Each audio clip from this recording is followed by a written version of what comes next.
E aí galera, beleza? Aqui é o professor Fernando e hoje vamos dar continuidade à nossa aula de Idade Média, logo depois da nossa vinheta.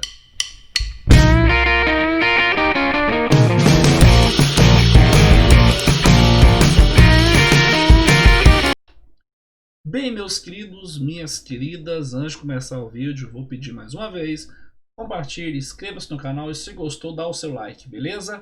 Comente, sugestões de aulas e vamos continuar com a Idade Média aqui, vamos lá? Os flancos, o chamado Carolíngios, ou Império Carolíngio, ou Dinastia Carolíngia, ok? Que é de extrema importância na formação da história da França. Beleza, podemos começar falando da figura de Carlos Martel, que entre 732 que era oriundo da Austrásia.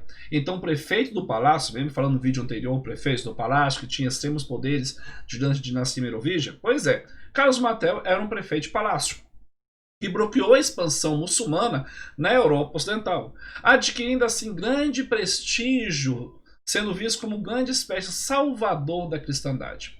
Seu filho, que vai assumir o trono nesse momento, é chamado Pepino o Breve. Vamos falar daqui a pouquinho por que Pepino. Com enorme apoio, foi coroado rei dos francos, iniciando a partir daí a chamada dinastia carolíngia. Mas levanto aqui alguns questionamentos, meu querido, minha querida. Como Carlos Martel conseguiu derrotar os muçulmanos? Por que Pepino, o nome do rei? Vamos lá? Curiosidade. A chamada Batalha de Poitiers. Olha o que foi a Batalha de Poitiers. Os primeiros passos que levaram à Batalha de Poitiers foram dados pelos muçulmanos entre o ano 711. Eles buscavam conquistar territórios a fim de que pudessem exercer total influência. Os muçulmanos planejavam disseminar suas crenças e pensamentos pelo mundo.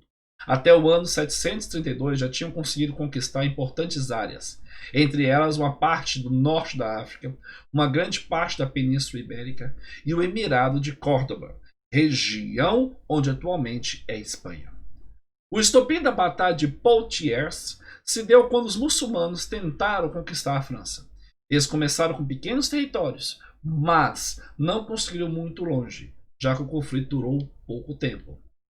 Carlos Martel, então líder francês, buscou preparar seu exército de forma bem estratégica e conseguiu evitar o avanço do exército muçulmano, que contava com a cavalaria armada bem preparada. O exército do reino franco era formado por cerca de 15 mil a 75 mil soldados e contava com estratégias que se tornaram essenciais para o desfecho do conflito.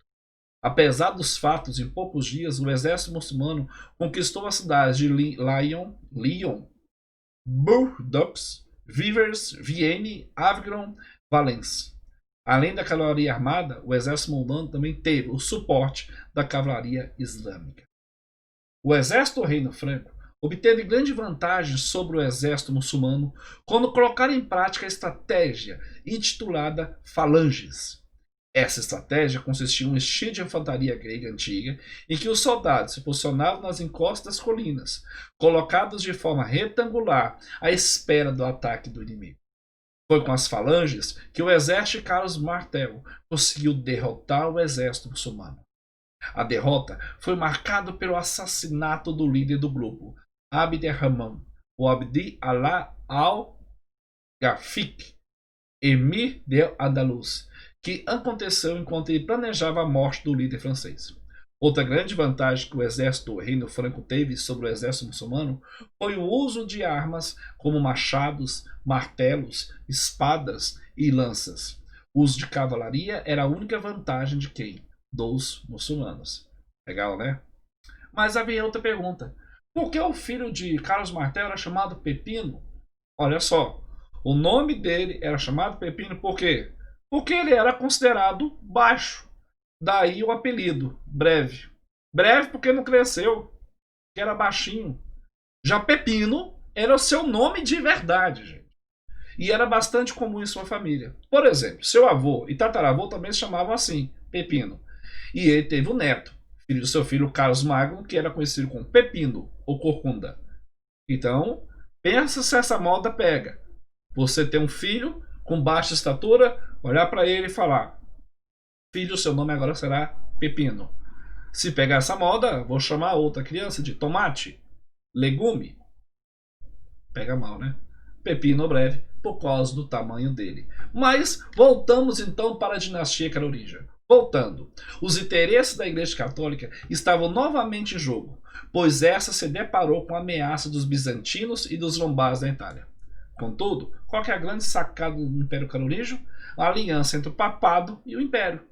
A igreja, porque estava preocupada em garantir a proteção militar e ainda deter o avanço das heresias de certos povos que estavam no ocidente. E o império, se hoje tem respaldo do forte poder espiritual da igreja, ou seja, podemos falar que a igreja exercia também um grande poder cultural. Já Carlos Magno vai assumir o trono em 768, 814, que o Império Carolíngio adquiriu estabilidade e fortaleceu-se politicamente. Em 800, este monarca foi coroado pelo Papa, que tinha interesses diretos da configuração de um império sólido e centralizado, e, é claro, cristão. Tudo, podemos afirmar que renascia nesse momento no Ocidente o ideal de uma Europa unificada sob a liderança de um império universal e cristão.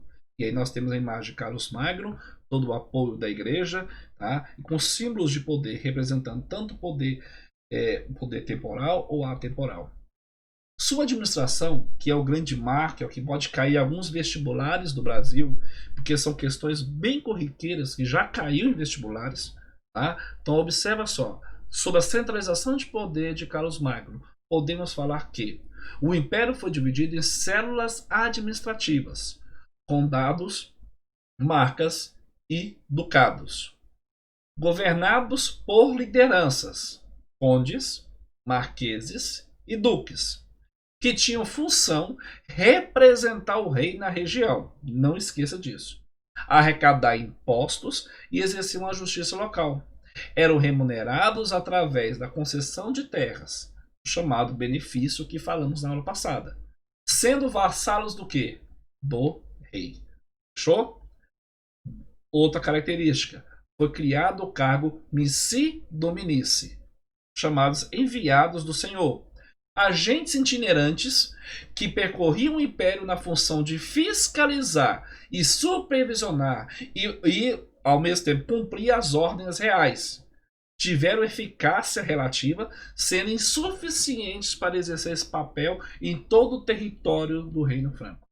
Ok?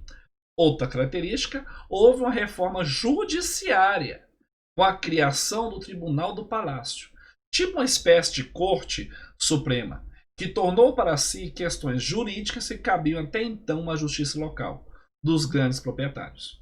Foram nomeados também juízes locais e criadas as capitulares, espécie de legislação ou conjunto de leis, ok? De administração local. Contudo, o império não vai ficar eternamente em pé, vai entrar em crise. E com essa crise, o Império Carolíngio pode-se afirmar que a prática da vassalagem foi uma das suas mais importantes características, mas também foi um motivo para a crise.